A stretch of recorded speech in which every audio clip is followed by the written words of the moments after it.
Yeah, Solid Hill TDS, what's up? Yeah, come on. I.O.W. Sports Network, late night edition. Let's go. Come on. We about to raise the bar. Wild card bar. Everybody grab a seat, cause you know we about to spark. Late night sports talk. Modelo Le Cigar. Man, you don't wanna start. Wild card bar. We about to raise the bar. Wild card bar. Everybody grab a seat, cause you know we about to spark. Late night sports talk. Modelo Le Cigar. Man, you don't wanna start. Wild card bar. Hey. L Boogie with the hot flame, ashtray full of top names, little tree for your membrane. This the 9 hour time frame. I just snatched up a 6-pack, got my hands on a lid pack, whipping up a little batch of snacks. Yeah, man, I think I'm all set. Late night, can't sleep. Go ahead and just tap in. Better grab you a cold one, and we about to get some laughs in. Wild card on the microphone, he'll hit you with a couple flurries. Y'all need to just strap in for some entertainment sports commentary. We about to raise the bar. Wild card bar. Everybody grab a seat, cause you know we about to spark. Late night sports talk. Modelo Le Cigar. Man, you don't wanna start. Wild card bar. We about to raise the bar. Wild card bar. Yes, sir. Yes, sir. Yes, sir. Yes, sir.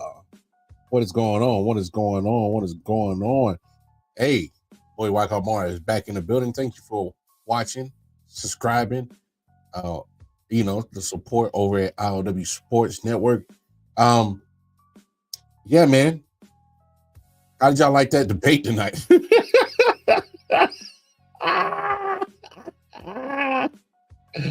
Boy, how'd y'all like that debate tonight? Oh, Lord, our country is in trouble. Oh, man. Our country is in trouble depending on who you are voting for. I don't think it really matters. But here's what matters. Go vote for your aldermans, your councilmen's or women's. Vote for your governors, your mayors, your Senate seats. Vote for that. This presidency shit. Boy, Lord. Why do I feel like every year is like a lesser of two evils? Anyway, this is a sports show. I don't do politics. And that shit show you saw tonight is the reason why I don't. That is the reason why I don't. Lord, that is the reason why I don't. Anyway, I'm gonna revisit my top 5 hot seat coaches list. We're gonna take another look at it. Talk about it. Kind of break it down. See and just give a quick update. See how those coaches are doing. We'll also I haven't done a power rankings never. I used to do one with okay, so this is my first ever I.O.W. Sports Wildcard Mars top 10 NFL power rankings. I'm not gonna do all 32 teams because why do I need to? We know who 32 and 31 is. It's a toss-up between the Panthers and the Giants. So both those teams suck. I'm not gonna go through all the trash-ass, sucky-ass teams to get to the better teams. I'm just gonna do top 10. But I need to start right here because I need to debt this. All right. This is the last time, absolutely last time I will be talking about the Tyreek Hill situation. All right. How I felt about it yesterday, I haven't changed my mind about it today. All right. I made it loud and clear that Tyreek, he should have been more. I wouldn't have had the window up. That's just me. Just how I was taught by my dad. You make sure you keep the window down and you always yes sir, no sir. He was mouthy. That's very apparent. He was mouthy. All right, point blank period. But at the end of the day, that doesn't absolve that behavior for the cops to physically and be so aggressive like that. That doesn't. What threat did Tyreek pose to those cops? What threat? Let's be honest. All right. I know many of cop friends. And, you know, I talked to them about this because I needed a law enforcement perspective on this situation. They said, yeah, he's a mouthy son of a bitch, but it didn't require that type of regression in you know, dragging them out the car, throwing them on the ground, yoking them, put them in a chokehold and all that shit. So two things can be right at the same time, folks. Tyreek was being very mouthy. I wouldn't have had the window up. I'd have kept it down because my thing is every time I got pulled over, I don't want to give the cop any reason to feel like their life is threatened. Because my objective is to get home. All right. I got 3 beautiful daughters. I got a wife. I got an old ass raggedy dog that's still kicking somehow. And I have a loving father, a loving mother. I have the world's best sister. I have many aunties, uncles, cousins, and many of friends and family that give a fuck about me. And I'm trying to get home. And I'm trying to be alive. I also need to say this. Just comply, motherfuckers. Y'all shut the fuck up. All right. And the reason why I'm saying it like that is because there's many instances where people do comply and they still get treated the same way Tyreek Hill did, or even worse. Comply doesn't always keep you safe. All right. I'm just being so real about that. And that is the damn truth. All right. For those who always say, oh, I've complied and I've had no issues. Congratulations. You are very fortunate you never had to deal with the bad side of a cop interaction. Good for you. You're the lucky people. Hope you're not on the other side. Because not everybody's experience is the same. It ain't. All right. I never once made this about race. I never will. All I'm saying is that other people's encounters with police are not the same. And as I said that, I said other people's encounters are not the same. I never once entered race into this situation at all. All right? Not once. I refuse to put a race into this because I saw a lot of the footage, and you got Hispanic police pulling over the black man. Reason why I never entered race in this is because I just think there's a disconnect between citizens and police, period. All right. And sometimes it goes bad. All right. It just does. I'm not going to get into the statistics or who it happens to more or not. I just think it shouldn't happen, period. It shouldn't happen to nobody. All right. It shouldn't happen to nobody. But I mean, really keeping it. All I'm saying is that at the end of the day,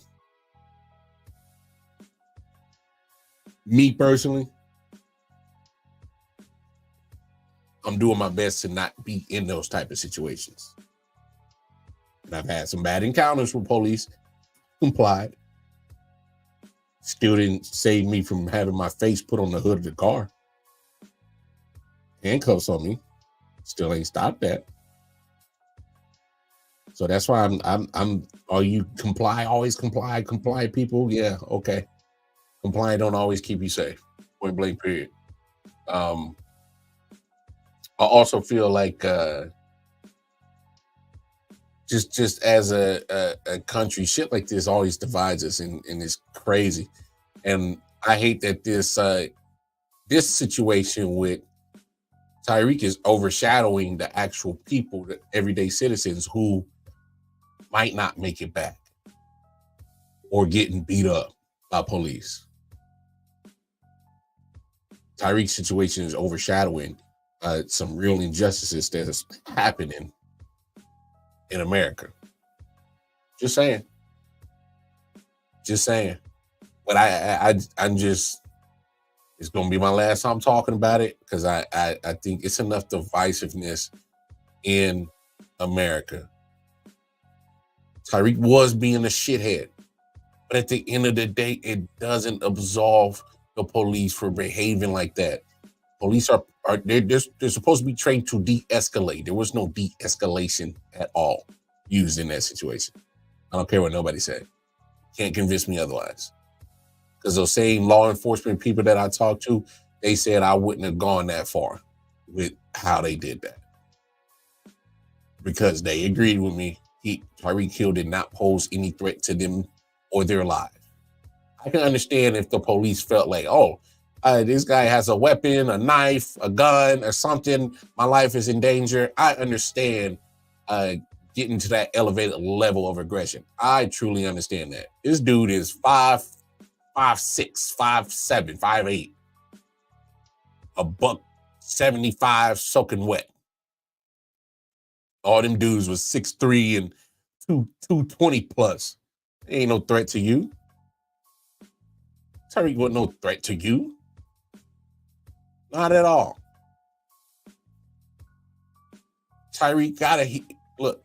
Yes, does he need to handle that situation? I've admitted it yesterday, and I admitted it today. You can't be mouthy like that. Thought you was going to get the special celebrity treatment and get out. You was being mouthy. You was being mouthy. At the end of the day, I still cannot allow that to justify the excessive force and aggression. I still can't. I mean, here's what I always say. If you don't condone that behavior or that type of excessive aggression and anger from a normal citizen, do not try to justify it just because a joker got a badge and a gun when their lives are not in any type of threat or danger. That's all I'm saying. Keep that same energy. We can't change the goalposts because of an occupation. At the end of the day, that is a job. That is an occupation. I mean, yeah, man. I'm not talking about this shit no more because I'm fed up about it. I'm irritated that it's still it's another thing to divide our country once again because people can't have an open dialogue. Two things can be right at the same time, folks. Both parties were wrong in this situation. But Tyreek Hill's behavior does not warrant that excessive aggression. All right? That's it. I'm not talking about it no more. I didn't had enough arguments on social media with that shit today. I'm done with it. I am absolutely done. Let's talk sports, y'all. Let's talk sports. Like I said, we're going to revisit my top 5 coaches hot seat list and kind of after week 1, and we'll do this every Tuesday. We'll try to revisit how the teams did and revisit how how we think they're doing. All right. So this was about a couple of weeks ago that I did this top 5. It was right before a preseason had ended. And let's talk about it, right? Let's have a very open discussion about where do you see these top 5 coaches on their hot seat list. And I started with number 5, Dennis Allen, and this is why. Let's get back to this list. Number 5, Dennis Allen of the New Orleans Saints to be the coach that's on the. Why would you have him on the hot seat? Let me get my mic work. All right, we back. Why would you have him on the hot seat? Well, I'll tell you why. Because this dude is coaching a team that's possibly in the worst division of all of football. He's in the NFC South. We're talking about the Buccaneers, talking about the Saints, Panthers, Falcons. And that team that division has not been good. You're gonna like, well, Mar, he went 9-8 last year. He's over 500, 7-10 his first year as head coach. Okay, well, let me say this. The guy was part of the staff with Sean Payton that had 15 years. For the most part,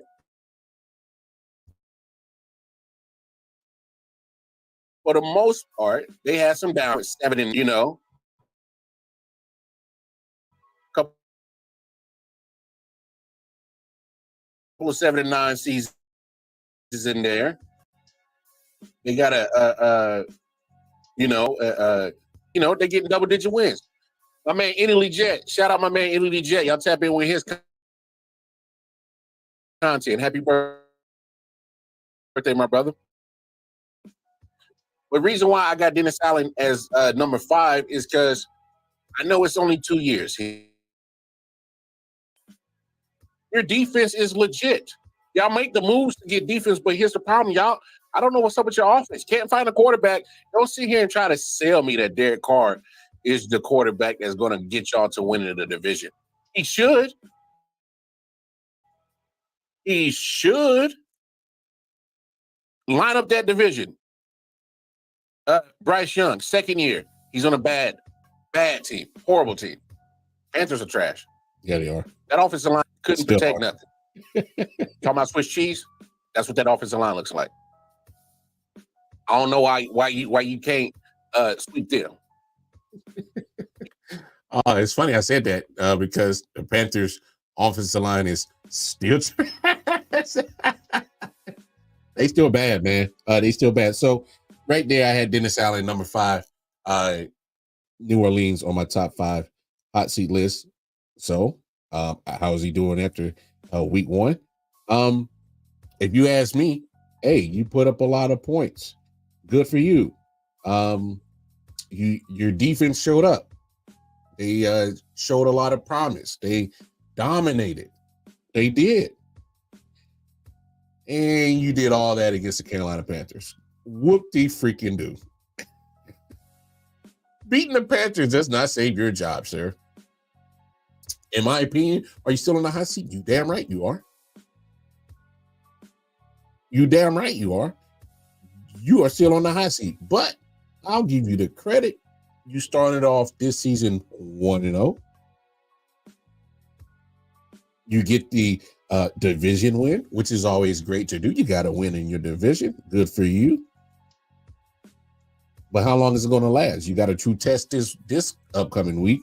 You got a 1 o'clock game, 1 o'clock p.m. Eastern Standard Time game with the Dallas Cowboys. You already know what's going to go on with that. All right. You want to really save your job, Dennis Allen? Beat the big boys. And right now, the Dallas Cowboys are one of the big boys of the NFL. They're not one of the top boys. Not 1 or 2, but top 10. They're definitely in my top 10 teams after 1 week. I mean, it's 1 week, guys. So, I'm trying to take into account that it's still early. Some of this is still based off of how the teams looked in that week 1 game and, how they looked overall recently in last year as well. So I still think Dennis Allen is still on the hot seat. I can't let you beating up the JV team of the NFL and the Carolina Panthers as a reason to keep you around. All right? I'm just saying. I need you to beat the Cowboys. I need you to beat the better, quote unquote, upper echelon teams. You know what I'm saying? I can't respect being the Panthers because look at your next few games. You got Cowboys this week. You got Eagles after that. That'll be a formidable challenge, and then you got 2 more division games: Buccaneers and Falcons, or Falcons-Buccaneers, in that order. So Cowboys, Eagles, Falcons, Buccaneers, all 4 teams that you playing in those next 4 weeks are definitely going to be tough. None of those games are gimmies. None of them. Okay? None of those games are gimmies. I need to see what you're going to do in stretches like that. I need to see what you're going to do when you have stretches against the more upper echelon teams. Because past that, you got the Chargers. Come on now. That's a winnable game. You got the Panthers again, a winnable game. Falcons after that. So, you got your 2 matchups with the Falcons right before it even hits, mid-November. Then you got the Browns. Obviously, I think the Browns are a good team. They just didn't have a good showing on Sunday. Just quite honest. Rams, they're dealing with a lot of injuries. You got the Giants. You got the Commanders on this roster, on the schedule. Packers, Raiders, Buccaneers. At some point in there, you got to face the Chiefs. The Saints have a very winnable schedule. But these next 4 games, to me, is really the thick of their tough part of the schedule. If they can't manage that, like, what are we talking about? Why would I keep Dennis Allen if he can't manage through the tough times, and only thing you're doing is beating up on the shitty ass teams? I've already said you're already hot. I can't move you up or down on the list, but I think you're still hot, bro. So, just saying, let's kind of keep this thing going. I know on that last show I got a little chatty Cathy about my list, but we're gonna keep it moving. All right. So let's see what from that. All right. Number 4, my number 4 coach, who I believe should be on the hot seat. I have him on the hot seat is because now you're going into year 4. All right. Right. And here's my thing. If you look at the history of recent, I'm going to go recent history. All right. I'm going to go recent history. They gave Todd Bowles 4 years. He at least had 1 winning season out of his 4 seasons. At a 10-6 season. All right. So with Robert Saleh going into his 4th year, this is what the Jets have done: 4-13, 7-10, 7-10. 0 for 3. 0 for 3 is winning seasons. Hey. Yeah. I'll put Robert Saleh on my hot seat list. Yeah. Because just like happened leading up to this NFL season, just like going into the Monday night game, we got all these Jets people, whether they have a big platform or a small platform, talking about, oh, this is the most talented New York Jets football team I've ever seen. We don't need Hassan Reddick. Hassan Reddick was sitting back at the crib like, y'all sure y'all don't need me? Y'all said y'all had a Super Bowl caliber defense with or without me. Y'all sure y'all don't need me? Huh? You sure? Look, Aaron Rodgers, I thought he actually had a solid game. I just think there was a couple of plays in that game where the wide receivers did not help him out. Some drop passes or bad routes. The tip interception, I don't know where you place blame on that. The ball got tipped. The defender got it. I don't know if that was bad football placement or wide receiver didn't fight enough for it. I don't know. I don't know where you put blame on it. It goes down to interception, whatever. But let's not act like Aaron Rodgers did have some flashes of old school Aaron Rodgers. All right. Remember, they gave him that free play. That is Aaron Rodgers' bread and butter. Give me a free play. I'm going to make you pay. 36-yard dime straight to Allen Lazard right down the seam. That's vintage Aaron Rodgers. So there's flashes of good Aaron Rodgers still there. Now, at the same breath of that, him trying to escape out of some of those sacks, that looks like 40-year-old coming off an Achilles heel Aaron Rodgers. It looked like he was stuck in cement. Slow as a snail. I was told that they improved the offensive line. Granted, it's a good San Francisco 49ers defense. Okay. But still, I've been told that the Jets can compete for a Super Bowl. So you're going up against a Super Bowl caliber team. You're going up against a Super Bowl caliber team. They blew you out the water. Your defense, who was quote unquote Super Bowl caliber defense. What on Madden? Pop Warner? NCAA 25? I don't know. That didn't look like a NFL Super Bowl caliber defense against a Super Bowl caliber team. Missing one of their best offensive weapons. It didn't even matter. Some undrafted guy ran up and down up on you. Didn't even matter. I don't think you need footage to tackle somebody. Do you? Just saying. Is that seat still hot for Robert Saleh? Yeah, damn right it is. Your calling card is defense, and your defense looked like straight dookie. It was putrid. It was trash. You supposed to be the defense guy. What are we talking about? That showing did not help Robert Saleh and the Jets at all. Your hot seat's still hot. I can't take you off this list. I can't do it. So hey, I'm just calling it like it is, y'all. How my eyes see it. Anyway, let's keep this thing moving. Who'd I have in 3? Let her take those kind of picks. Not you. Not you. But yeah, I'm going Robert Saleh, number 4. Let's move on. Number 3, Sean McDermott of the Buffalo Bills. I get it. He's been the coach since 2017. I get it. He's had 1, 2, 3, 4, 5, 6 out of his 7 seasons. He's had a over 500 record. The last 5, double-digit wins. Obviously, lost in the. All right, and I know I said a whole bunch of other stuff. I'm not trying to be too, rely on this videotape to get through the show. I'm just trying to paint the picture on why I got these guys on my hot seat list. And I got Sean McDermott at number 3. Okay, just kind of taking a look at what the Bills did. You got a victory. You did. You get a win.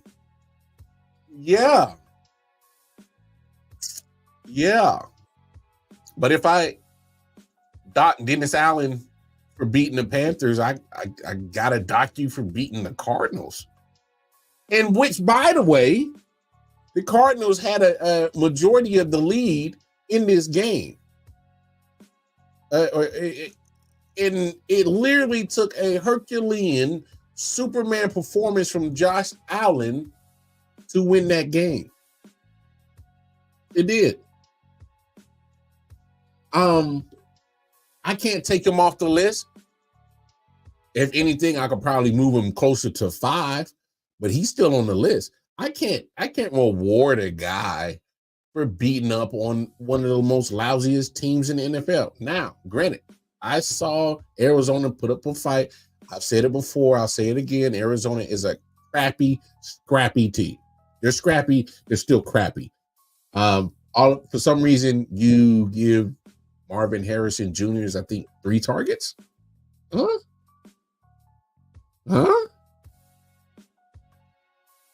You find a way to get him the football by any means necessary. You find a way to get Marvin Harrison Jr. the football. You draw it up some way, somehow. So not only did the Cardinals coach let the Bills off the hook, well, I just got to be real about the Bills. Who else is going to step up and help carry the load for Josh Allen? Because right now, after one game, it literally took him to be Superman Hercules to win that game. Just being honest. I got the NFL app. I'm watching all these games, y'all. I'm not spewing shit out of hate. I'm not spewing stuff out of jealousy or anything. No, I'm going based off of what I saw.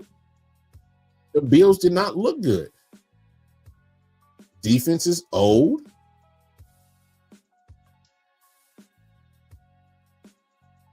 No explosive players. I mean, Josh Allen he's an explosive athlete. But what happens when he goes up against a defense that's going to be able to take all your passing threats away?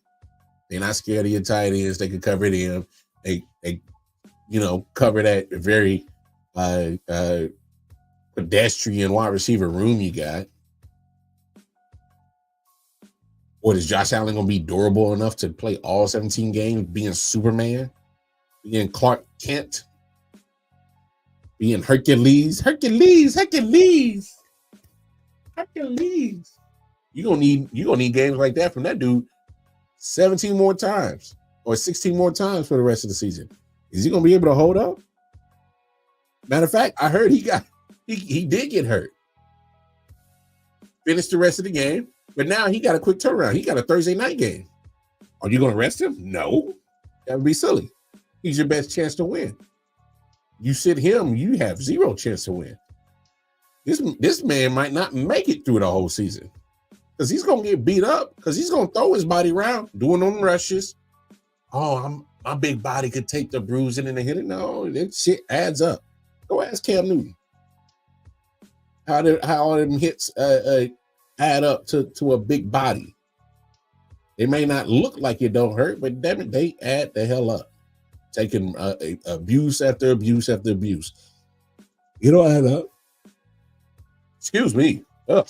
I know, because I'm starting a little bit later than I'm supposed to, but hey, I had to play daddy tonight, all right? So there, Sean McDermott is still on the list. I would probably move him closer to 5 if I was to re-rank this, and probably put Robert Salah at 3 and Dennis Allen at 4. But yeah, he's not absolved. He's not off the list. Not quite yet. The only way that he can get off my list is that guy will literally have to me, honestly, win the Super Bowl. Because I think enough has been enough with that guy and not getting the job done. But let's look who I got. Me too. It should be no surprise. It should be no surprise who my number 2 coach is. That's right, Mike McCarthy, Dallas Cowboys. This one is probably the most self-explanatory one of all of them. Because damn it, we can't keep real football fans and who ain't Cowboys fans know that y'all should have never hired this man. Let's be honest about the Cowboys coaching position in a whole. And it's not Mike McCarthy's fault. We know what the Met is, the owner. The Met. Yeah, the Metler. The Metler. As if he's like some NFL villain. The Metler. Like he's the Riddler or some shit. Sometimes I crack myself with the shit I say. But look.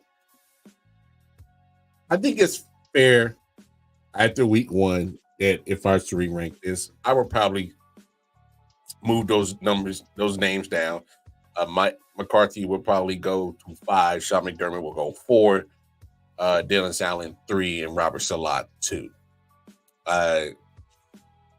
As much as I dislike the Cowboys, let me rephrase that. As much as I dislike your annoying, nauseating, get on my damn nerves, boisterous, nonsensical, logical, very delusional ass fan base of yours that get on my damn nerves every damn year. Hey, we them boys, we making noise. We going to the Super Bowl. Ain't nobody trying to hear that bullshit. I will say this. 2 things. I was completely shocked that before the game they did sign Dak to that crazy ass contract because we've seen this guy come up short every year in the playoff times. Can't get past that divisional round. It's not all on him. But when you are the quarterback, you get the praise, you get the blame. Nature of the beast. And there are some times where he just doesn't perform well in the playoffs or big pressure games sometimes, and it matters most. So that you can't act like that doesn't happen. There are some moments where he does. My thing is you get a mixed bag with that.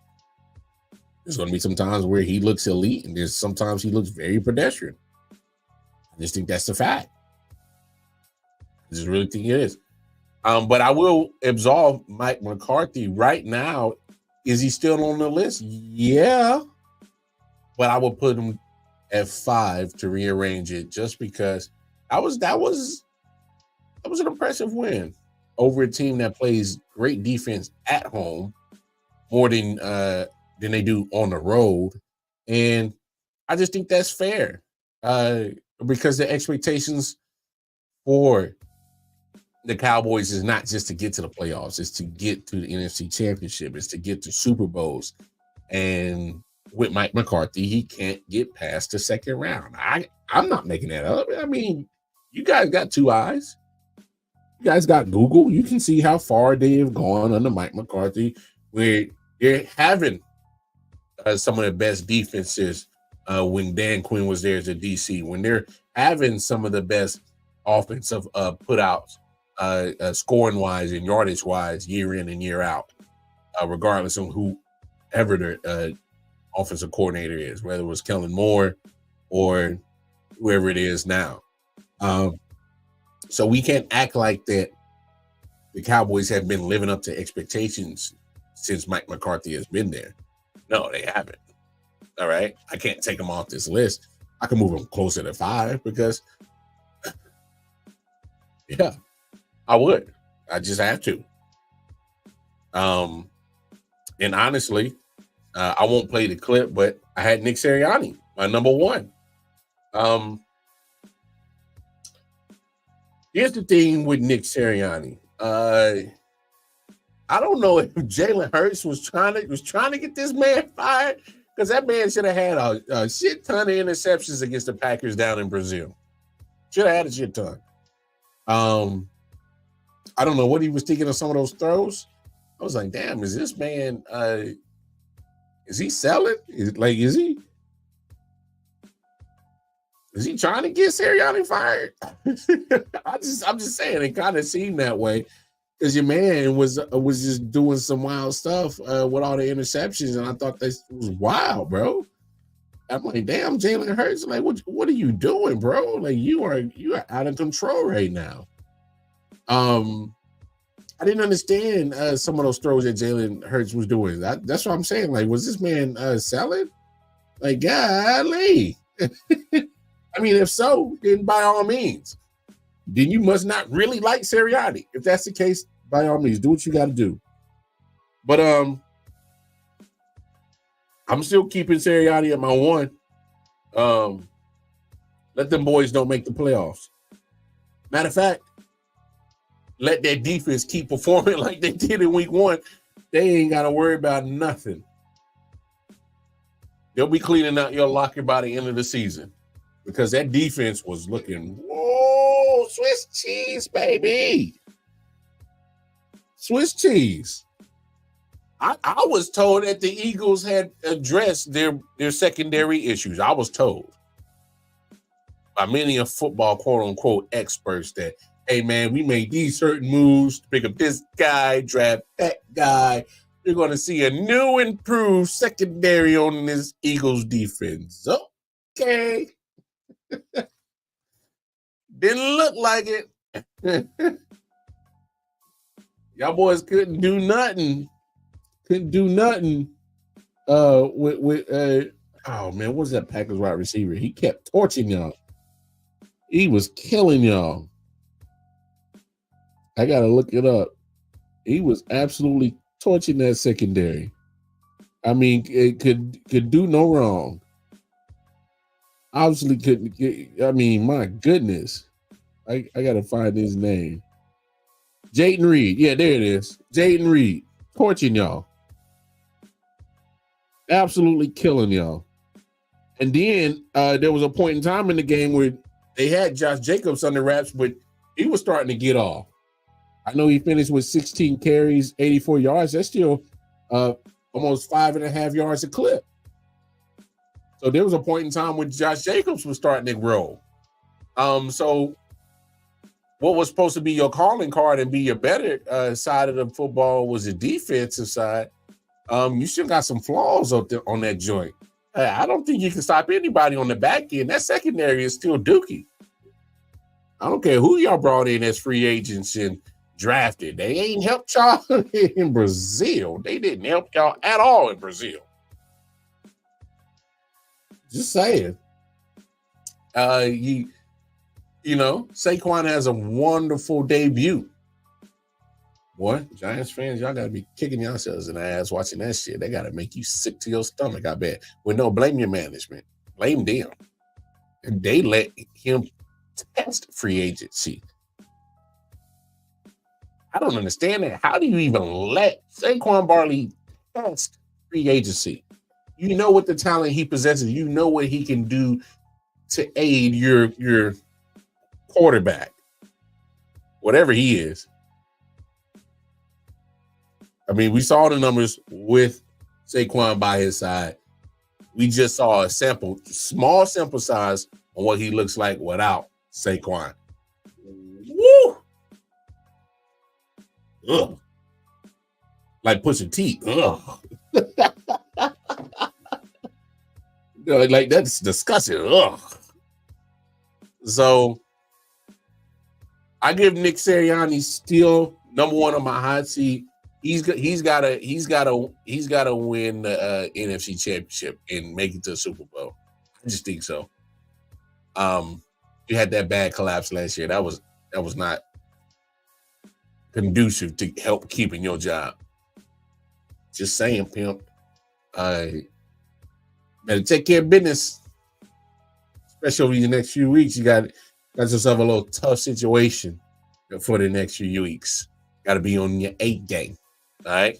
So if I was to re-rank this top 5 list, I would go Mike McCarthy 5, Sean McDermott 4, Dennis Allen 3, Robert Salah 2, and I'm keeping Mike McCarthy at 1 as in my top 5 NFL coaches hot seat list that I made a couple of weeks ago.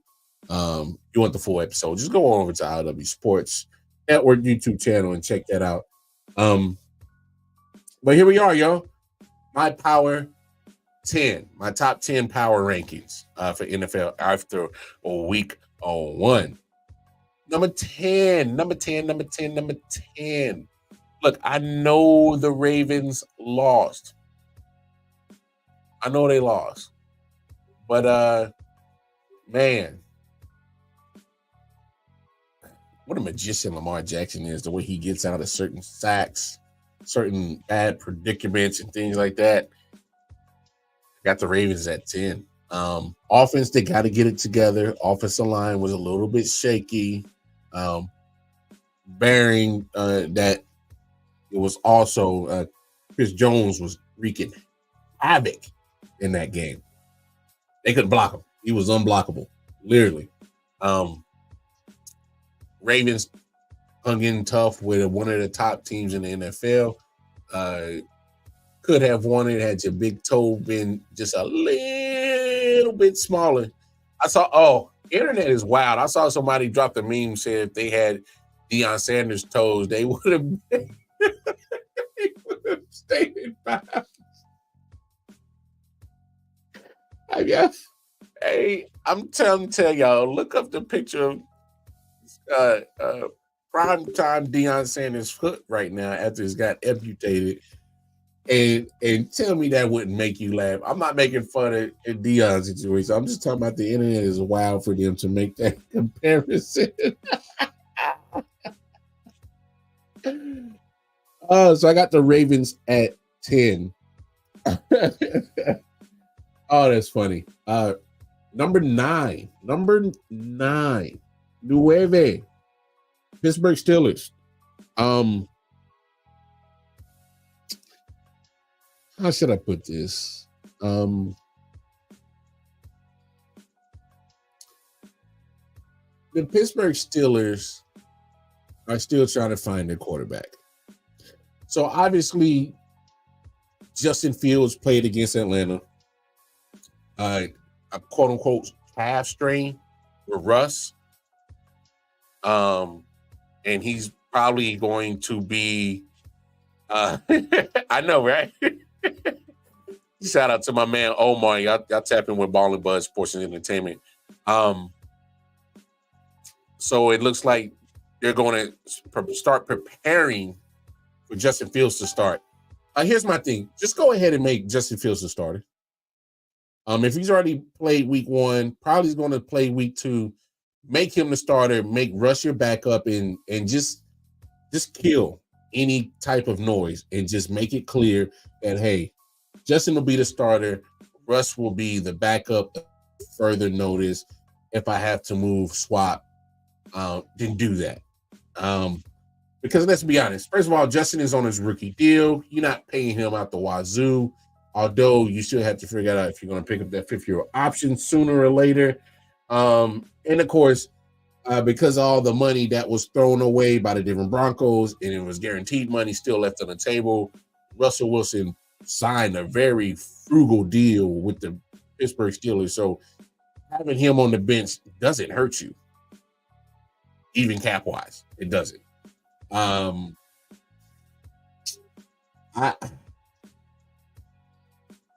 don't think it matters who's at quarterback.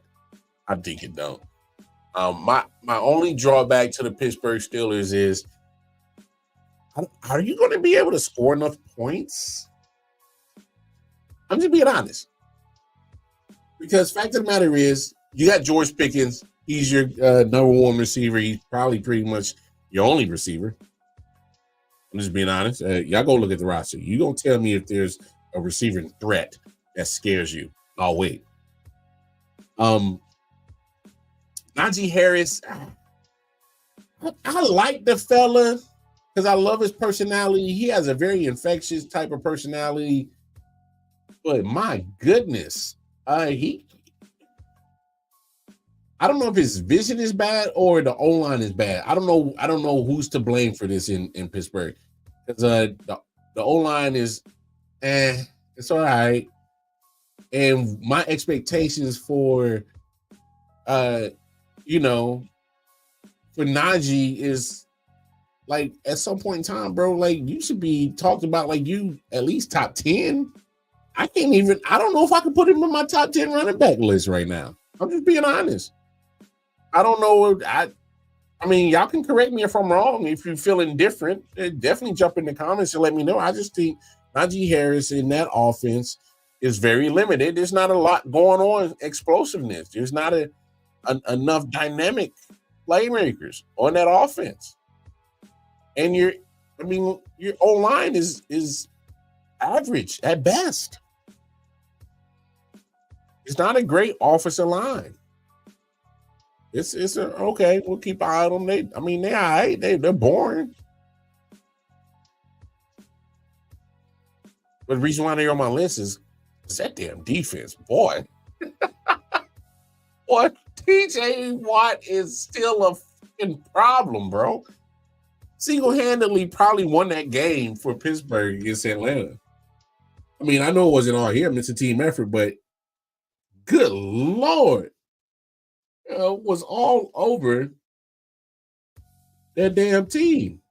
He was wearing, he was so quick off the line that he timed it perfect that the rest felt he was so quick that they was like, yo, he had to been offsides. Look at the replay. He timed it perfect.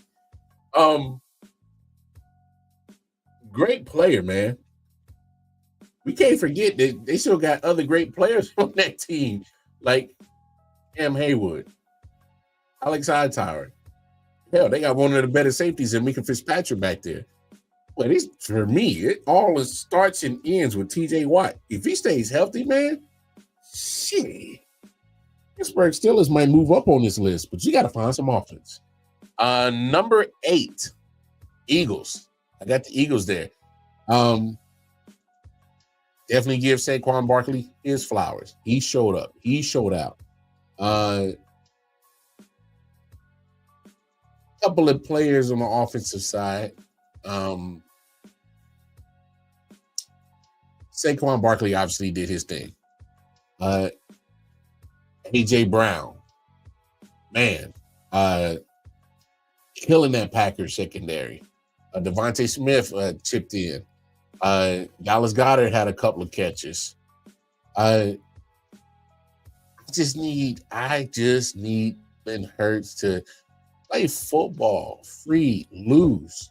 Some of those interceptions that he threw in that game, I thought he was trying to do too much. I'm like, bro, relax, calm down.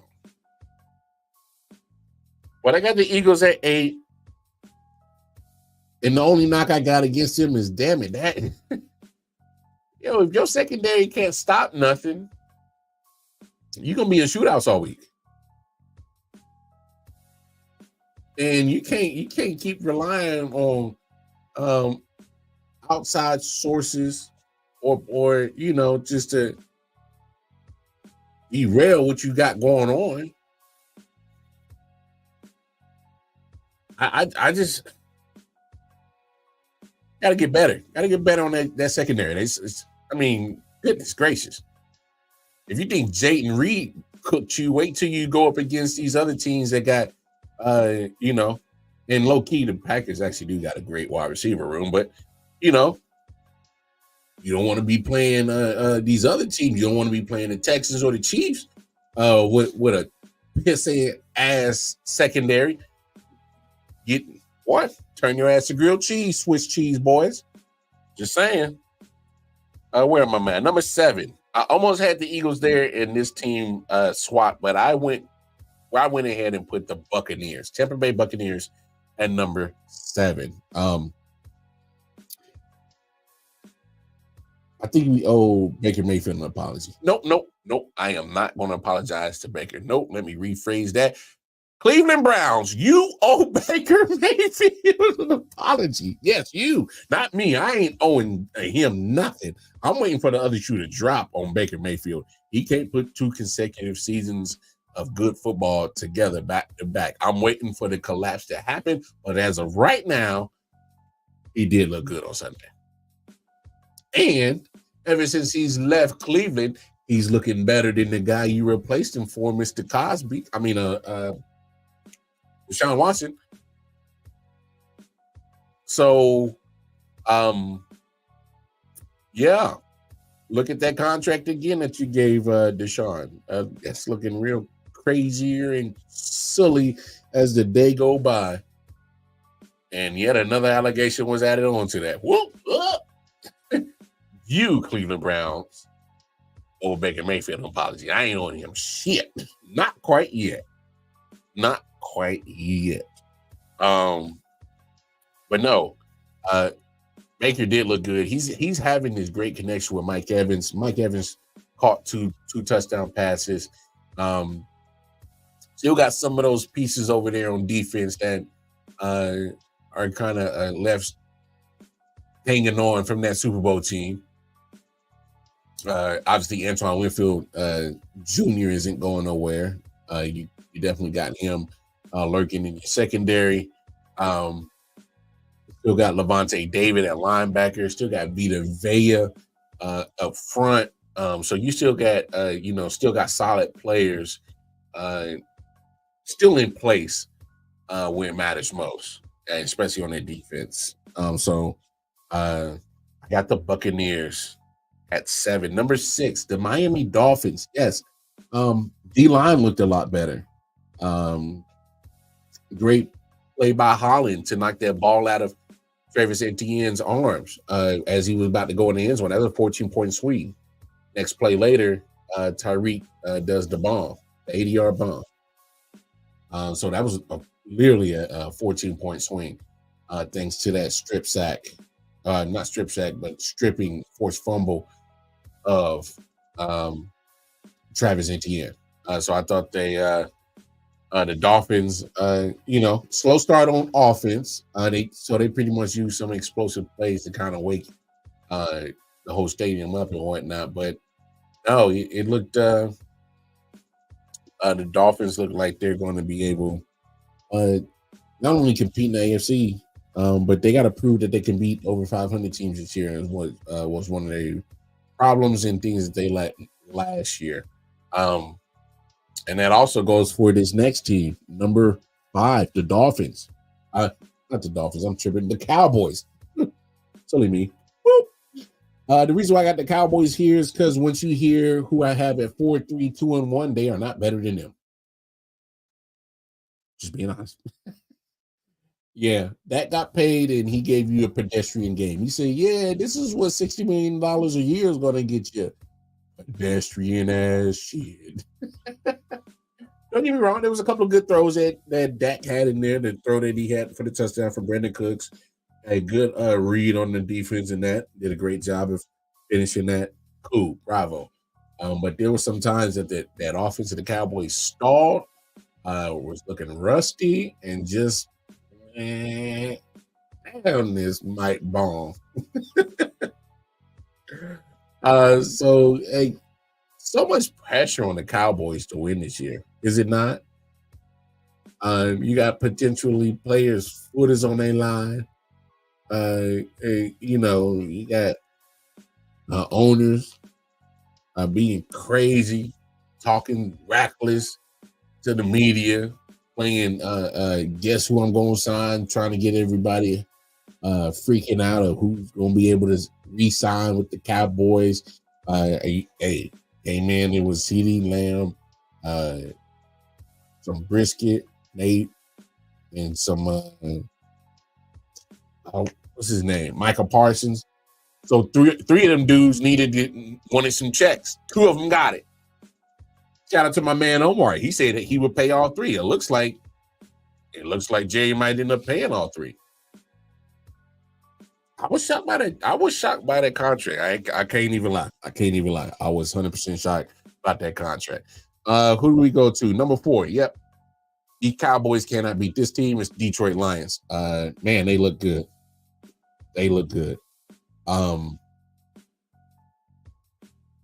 Jameson Williams. J-Mo. Played at Alabama. Wide receiver. He was a speedster. He had an ACL about a year and a half ago, 2 years ago. Played some last year. Man, he looks electric. Damn, he looks electric. Woo! That's another dynamic to that offense. Boy, oh my goodness. Jameson Williams looks good. And I was silly enough to leave him on our fantasy bench. What the hell was I thinking? Okay, to be fair, I didn't know he's going to do all that. But he dropped about 30 points that I could have used in my damn fantasy points. Hey, man, fantasy is oh, my God. Let me keep it moving. Because I keep talking about fantasy teams. I might end up crying on the damn show. I'll never win. No, Lions look good. Jared Goff, it's like the more and more he's around Dan Campbell, it's as if he has a certain amount of, I guess, belief. And he goes out and does his job and makes some beautiful throws when it matters. And I'm looking at Sean McVay like, you sure you could have done that on him? Like, at all? At all. I'm not saying he would have won the Super Bowl, but damn, like, you did also go to a Super Bowl with him. I kind of think Sean McVay gave up on Jared Goff too quick. And Dan Campbell said, well, shit, no worries. We'll show love and appreciate him out here in D-Town. And the 313, Pump Free World, 313. And they've been showing that man all kind of love down in Detroit. So he ain't going nowhere for the foreseeable future. So Lions at 4, Texans at 3. Texans look good, man, and they beat a very quality Indianapolis Colts team. Let's not fake the funk. That's just what it is, man. Texans look damn good. They look like they were a team that went all in this playoff race early in their system. because they went down and actually beat a competent Indianapolis Colts fans. We got to remember that the Colts almost knocked the Texans out of playoff contention last year if they would have completed just one throw. Just saying. Come on, man. I'm just being real. Texans look legit. A lot of tank top don't fit you. Real talk. Number 3, yeah, Texans look legit. I'm just being real. Give them some credit about being a good Indianapolis Colts team. Stephon Diggs hasn't done Stephon Diggs crap yet. Caught 2 touchdown passes. So he's kind of been happy for a little bit. Been, let's groom his ego a little bit. CJ Stroud looks like, and I said it before, I think he might be MVP this year. He's my candidate to win that. I'm still sticking by it. I still think that he's the guy to win it. And so far, so good for him. He played hellified football. Number 2, 49ers. Yes. No shock. It should be right here with the number 2, guys. The way that the 49ers completely shut all that Jets hype shit down in one game that quick and say, y'all shut the hell up. Y'all been a losing ass franchise for the majority of a lot of people's lives. Ain't nothing gonna change this year. I was told that they would have a Super Bowl caliber defense from all these Jets fans, and you got a no-name, undrafted guy, Jordan. I didn't forgot his last name already. Jordan. He was undrafted. Played at Auburn. Busted y'all up. Whooped y'all ass. Whooped y'all tail. I mean, my goodness. Is it the system?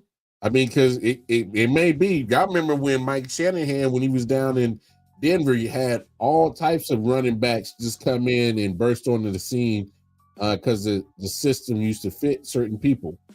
And he'd go in and man, I mean, I can go on and on of all the different types of running backs that played.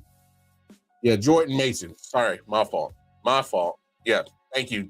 Oh, I be having this weed head, dog, so I be forgetting. Jordan Mason from G-Tech, but he looked like Marion Barber the way he was running through them damn tackles. Y'all remember Marion Barber, RIP to Marion Barber, the way he was running through those Jets defenders last night. Did the damn thing. Jordan Mason, shout out Jordan Mason. And I'm mad because I went to go pick him up on waivers last night and somebody beat me to that shit. Anyway, 49ers still the best team in the NFC conference until further notice.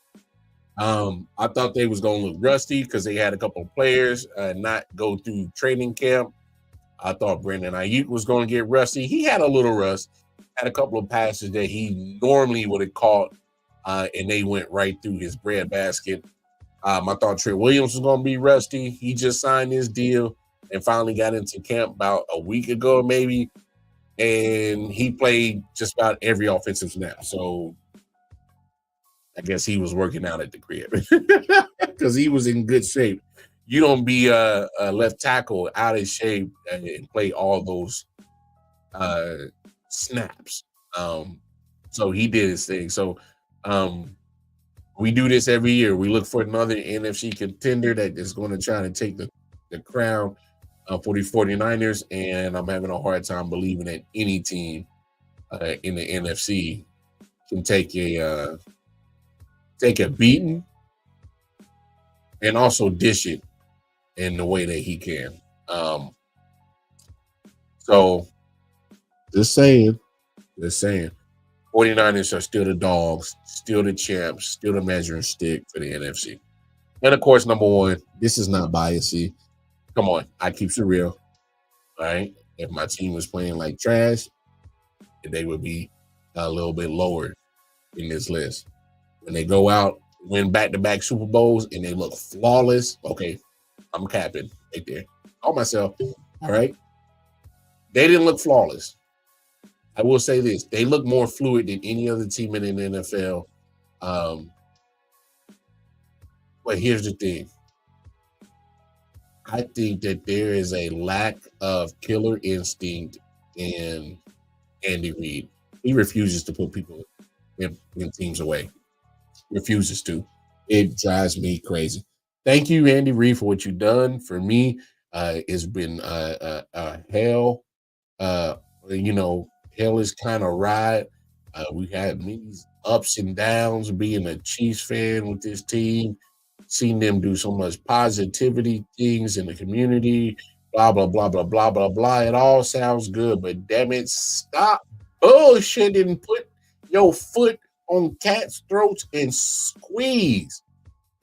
Andy Reid has zero killer instinct. He left that Ravens team in that game, and it almost came and bought him right in the butt because Lamar Jackson refused to lose. Played on that, beat up body of his and managed to get, come on, man. Chiefs should have lost that game because they was playing with their food. But they are number one because they are still the defending champs and they dominated. They dominated. That game should have been not even been close. It should have been a double-digit lead, but the Chiefs were playing with the food. I swear as if the Chiefs always like, we chilling, we vibing, we ain't tripping about nothing. We ain't worried about nothing. Go French Montana on it. We ain't worried about nothing. No. You can't do that every week. You're about to get the best shot out of every team you play. You're about to play Cincinnati at home. It doesn't matter that I think you should win by uber amounts of points. You should win by at least 14 points. But it don't matter. You got to do it.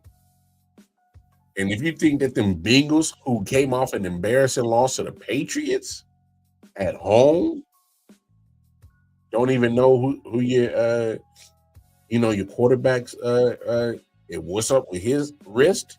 Joe Burrow's been having issues with his wrist. You remember he had the wrist injury last year. Like he's having some issues going on, and they trying to keep that on the wraps. They're trying to keep that on the wraps. I think it's more than what they lead to. But Chiefs, man, that's just how it is. When you trying to three-peat, do something that ain't nobody else done in history, and you saw that they got another addition in Xavier Worthy. How are you going to guard this Chiefs offense? This is almost Madden type shit. You got a guy in Xavier Worthy that can take the top off, open up everything underneath, especially that middle. Y'all saw that game. Rasheed Rice was beating up the middle like his name was Mr. Marcus. That man had full Timbos on and a fitted cap on. Beating up that middle. That Ravens defense had no chance. Or did they miss Patrick Queen? Who else is a middle beater upper? That man, Travis Kelce. He knows, hey, that's what you get when you have Xavier Worthy taking off the top. I ain't even mentioned that Marquise Brown could do the same thing. He didn't even play. My goodness. How are you going to guard this offense now? Jalen Watson, he can get all that underneath stuff. I mean, my goodness. Watch Pacheco start getting going. Oh my goodness, how are you going to guard this offense? You got to be honest now. Your safety's got to get back because you don't want those 80-yard bombs going over your head to Worthy or Brown. So when your safeties are get back, you got your linebackers in coverage. Oh, Kelsey's having a field day. Rasheed Rice, Mr. Marcus got his cap on and his Timbos on. Whose middle am I ready to beat up?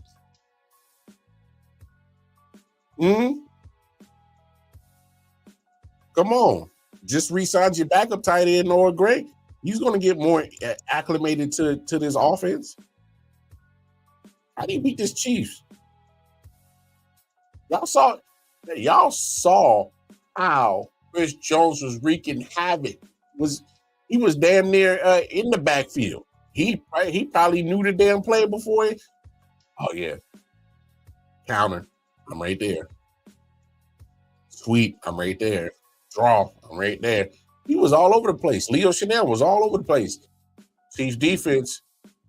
Only reason why they didn't look elite is because there were some times where they were on the field in such a quick notice because the offense wasn't sustaining their drives all the way. It was bullshitting a little bit on offense. But that's the crazy thing is when you can bullshit on offense and you take down one of the better teams as if nothing had happened. Just saying, Chiefs look damn good. We'll revisit this every Tuesday, at least the power rankings, because it'll be week to week. It'll go up, it'll go down, and then we'll probably check in on our top 5 coaches list. Matter of fact, I am going to readjust that, so I will put Mike McCarthy at 5, John McDermott at 4, Nick Sirianni at 3, Dennis Allen at 2, and Robert Saleh at 1. So I'm gonna write that down, and I'm gonna remix this every week. So, hey man, appreciate everybody tapping in with your boy. One more day. Like I said, I'm gonna try to get this get more consistent with the late night owl show. Monday, Tuesday, Wednesday. Thursdays, tap in with myself and Bobby G. We got the I.O.W Thursday Prime post-game reaction show. We'll be take a look at Thursday's night games and talk about that. But yeah, man, appreciate the love, the support. Go on down there at the bottom of your screen where all the I.O.W sports info is at. If I hit the right button, boom, right there. I.O.W Sports Network, all the information you need to know right there. And then, of course, if you want to tap in with me personally, go ahead and go to KC Wildcard Mar over on the Twitter, chop it up. Man, Twitter is not a real place. It's nuts over there. Anyway, hey, man, I will see y'all tomorrow. And I will have my black ass on time. All right. I was about like an hour and some change behind than what I normally do. But come on, y'all. But that's why I rock with y'all. Because y'all know me. I'm going to be on CB time like a month. I'm going to be late to my own funeral. For real. Hey, man. Let me get up out of here, man, because I know I'm talking crazy. So it must mean it's bad time. Hey, man, enjoy the rest of your now or Wednesday morning. And I will see y'all later tonight. Until then, it's been real. Your boy, Wildcard Mar. Take care of yourself. Take care of each other. Peace. Yeah. Solid Hill TDS, what's up? Yeah. Come on. I.O.W Sports Network, late night edition. Let's go. Come on. We about to raise the bar. Wildcard Mar. Everybody grab a seat, cause you know we about to spark. Late night sports talk. Over Dello, let's go. Man, you don't wanna start.